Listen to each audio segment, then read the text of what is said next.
Hey Copper fam, we're in Vienna, Austria for a derby with a difference. Copper 90 Derby days have shown that these games split cities with rivalries that are often fiercer in the stands than on the pitch.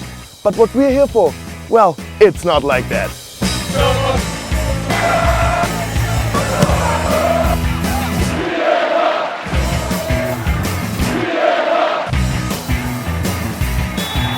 You have probably heard of the derby that dominates this city between Rapid and Austria Vienna. But we're not here for that. Instead, we're here for the original Vienna derby, a lower league game between Wiener Sportclub and First Vienna, where the match is a celebration of the tradition of these clubs, where the fans are united by their philosophies, and where the game has come to be known as the Derby of Love. Outside the stadium, inside in the stadium, they are really big friends. We brought the tequila, they brought the lemon. It's not just a game for the league, it's a game for the heart, for the fans. It's the most important game of the season. The first game was played in 1910 and simply called the Vienna Derby. And post-World War II, these were the most successful clubs in Austrian football. It all meant when they played, it was the game in the country. And over 70,000 people watched it right here. But recently, both clubs have suffered relegations and both have had financial problems. This club was the first football club in Austria. It was founded 1894 from English gardeners. This is a club in Austria with the highest traditional history. Comes 3 or 4 times champion in Austria. Wiener Sportclub and Vienna was the big Viennese derby, and it shifted obviously in the past 50 years due to the lack of success. Davon haben wir 41 Meisterschaftsspiele ohne Niederlage gehabt und das war für Österreich der größte Erfolg, was es gegeben hat. We are responsible for the highest defeat of Juventus Turin in European Cup. In the 50s we beat them 7-0. It was a very important match during the 50s when both teams have been Austrian champions. Es ist uns schon bewusst, aber ja, wie ich gerade gehört habe, wurde das Match schon mal vor 50.000 Leuten ausgetragen. There were a lot of people here. There are pictures you can't imagine. So if you see the hills and everything here was full crowded. Beginning with the 80s, both got financial and also other problems and they went down to second league. We had the same president, Mr. Dvoracek, obviously was first Sportclub president. Then he left in a hurry, left for Vienna. And then he left for jail. A president not very popular at both clubs. It's not just the ties to a glorious past or the striking similarities to their struggles that the fans share and have brought them together. Both fan bases are left-wing and inclusive, and most of the active fan bases knew each other from everyday life. The only difference really being their chosen club and colors. Both fan cultures tend to be more left-wing or more social aware than other fan clubs. We were meeting in bars and pubs and clubs because we were listening to alternative music. We had some political interests. We know each other and we were friends. But for me it really hit off after the millennium, where first of all we played in the same league again.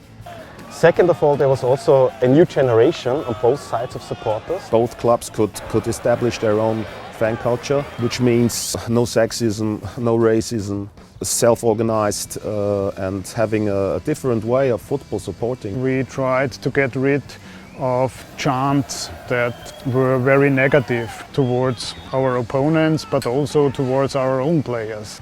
That doesn't mean that the people are not enthusiastic and not emotional. Ich sage jetzt einmal relativ selten ist, weil wenn ich mir das überlege, Rapid-Fans und Austria-Fans gehen friedlich nebeneinander ins Stadion oder 60er und Bayern oder City und United-Fans, also geht irgendwie gar nicht, ja, habe ich den Eindruck. Ja. An old Sportclub fan died and so we showed our respect to him and sang a song for him. Sportclub fans are very nice to us and it's not like a game on Rapid Vienna or Austria Vienna.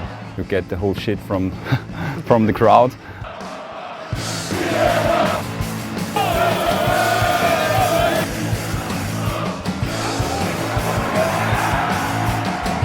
It's the best job you can have, being a policeman at this club. Because you know, nothing happens here. Nothing happens here, no troubles. Vienna was celebrating 110 years of First Vienna Football Club. And after the game, most of the fans stayed and the away fans sang them happy birthday, first Vienna, happy birthday to you. When we played them at our ground, we brought the tequila, they brought the lemons, and we supported the game from the same stand. There was a party before a derby and there was a competition, striking it, to be naked. And our guys were preparing and we were coming there, but the sport club fans were already standing naked on the bar. So can I expect someone doing it tomorrow as well? I don't know, because our best has problems with his wife. She has seen him the first time in television, and she said he's not allowed to do that anymore. They've always won in this kind of thing. So now there's the Derby of Love. What do you think about this name? I think it's a media creation. I think I can't remember that somebody of us said this. Many fans aren't happy with the term because it's still a league game. You can earn 3 points and the bragging rights for half a year. It's not just a game for the league, it's a game for the heart, for the fans, for everybody.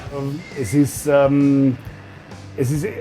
allein schon einmal Derby of Love, weil man einfach sagen kann, die Sportclub-Fans und die Vienna-Fans vertragen sich untereinander.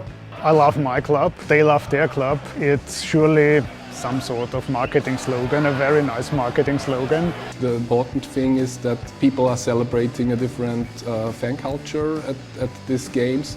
What football should be about. Again, if it helps bringing 8,000 people to the ground and if it helps having the game on national television, it's fine for me, I can live with that.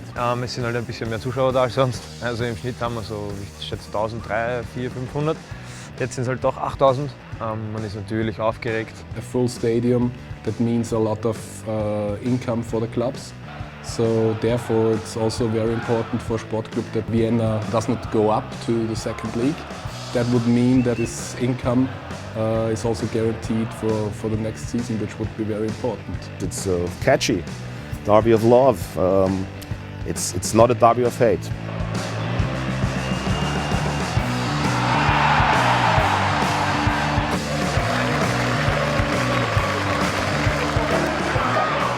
As you might expect, it's a celebration of football where two fan bases respect each other and come together with their shared values.